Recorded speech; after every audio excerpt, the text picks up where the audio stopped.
มนุษย์ไทยชโนมุยเมียนสจีพ่อปีเมียนกุนท่อใบเมียนจำแนกดังบุญเมียนตุ่มนูลโคตรปรำเมียนตุ่มเนะตุ่มนองอ้อปรำมวยเอาจำไลมนุษย์จมวินคลุนปรำเปิลดังเอาไว้เข้าดังเอาไว้เตอយើងដាំអ្វីបាននឹងដាំការខំប្រឹងផ្លែផ្កាគឺជោគជ័យបើយើងដាំការអត់ធ្មត់ផ្លែផ្កាគឺសេចក្តីសុខអ្នកមានបញ្ញាត្រូវហ៊ានទទួលស្គាល់ការពិតនៅកន្លែងណាក៏ដោយត្រូវប្រឹងដឹកនាំខ្លួនឯង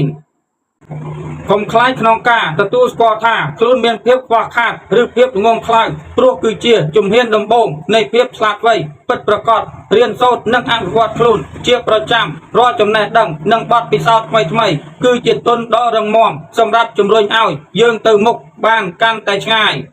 ចំណេះដឹងជាឧបករណ៍សម្រាប់ជួយសង្គ្រោះនិងយល់ចិត្តមនុស្សមិនមែនសម្រាប់ជិះជាន់គេឡើយតើនៅមានឱកាសក៏បីចំណាយពេលធ្វើរឿងល្អអ្វីគ្រប់យ៉ាងវាត្រូវប្រើពេលវេលាមួយកុំបង្ខំហើយកុំដាក់សម្ពាធឲ្យខ្លួនឯងខ្លាំងពេកអីអ្នកណាក៏ចង់មានអនាគតដែរគោលបំណងខ្ញុំធំបំផុតគឺចង់សម្រេចក្តីស្រមៃខ្លួនឯងឲ្យបានសម័យឥឡូវគេលែងខ្វល់នរណាមើលមកបែបណាគិតបែបណាទៀតហើយគេខ្វល់តែសុខភាពនិងគោលដៅអនាគតទៅមុខមនុស្សដែលធំធាត់ដោយការលំបាកគឺរឹងមាំបំផុតយើងខំប្រឹងព្រោះគ្មានអ្នកណាជួយយើងក្រៅពីយើងខ្លួនឯងទេកាត់បន្ថយរឿងគ្មានប្រយោជន៍ហើយដោតលើគោលដៅសំខាន់ជាងព្រោះការពិតមានសំណាងណាធ្លាក់ពីលើមេឃទេតស៊ូមកដល់ថ្ងៃនេះមិនមែនងាយស្រួលនោះទេជួបភាពអយុត្តិធម៌ជាច្រើនតែខ្ញុំនៅតែជ្រើសរើសយកភាពស្ងៀមស្ងាត់មិនមែនខ្សោយទេប៉ុន្តែខ្ញុំដឹងថាការព្រមរស់ជាខ្លួនឯងគឺអស្ចារ្យបំផុតមនុស្សគ្រប់គ្នាមានផ្លូវរបស់ខ្លួននិងមានក្តីសុបិនដែលត្រូវប្រឹងដើម្បីឈានដល់គោលដៅខ្ញុំបានយល់ច្បាស់បើខ្ញុំមិនខំប្រឹងគ្មានអ្នកណាប្រឹងជំនួសខ្ញុំទេគេជួយផ្ដល់ដំបូន្មានជួយលើកទឹកចិត្តប៉ុន្តែជំហាននីមួយៗគឺយើងត្រូវដើរដោយខ្លួនឯង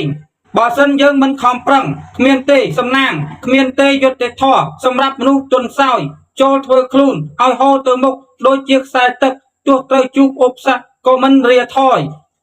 មានជំនាញនិងមានចំណេះពិតប្រាកដមិនមែនមនុស្សធម្មតាទេហើយមនុស្សគឺមិនមែនចាស់ទុំដោយសារអាយុនោះទេគឺចាស់ទុំដោយសារគេបានឆ្លងកាត់រឿងរ៉ាវបទពិសោធន៍ពិតបើមិនរៀនថ្ងៃនេះថ្ងៃក្រោយត្រូវតែរៀនដដែលបើមិនហត់ថ្ងៃនេះថ្ងៃក្រោយនឹងកាន់តែហត់បើមិនខំថ្ងៃនេះខ្លាចថ្ងៃក្រោយលែងមានឱកាសទៀតបើមិនធ្វើថ្ងៃនេះថ្ងៃស្អែកធ្វើកាន់តែច្រើនថ្ងៃនេះថ្ងៃល្អពិសេសមហាសំណាងសូមឲ្យគ្រប់យ៉ាងប្រលូនបើចង់ទំនាក់ទំនងគ្នាបានយូរត្រូវចេះឲ្យតម្លៃគ្នានិងស្មោះត្រង់ចំពោះគ្នាទៅវិញទៅមកនៅពេលដែលយើងមានចិត្តស្មោះត្រង់ស្អាតបរិសុទ្ធគ្មានល្បិចកលឬបំណងអាក្រក់អ្វីមួយមានន័យថាយើងគ្មានអ្វីត្រូវខាតមានតែគេប៉ុណ្ណោះដែលបាត់បង់មនុស្សល្អដូចជាយើងឈប់ស្អប់មនុស្សអាក្រក់ទុកគេជាគ្រូបង្រៀនដែលមកដាស់ស្តិយើងឈប់ឲ្យតម្លៃមនុស្សខុសកន្លែងការដែលយើងចាញ់បោកគេព្រោះតែយើងស្មោះត្រង់ពេក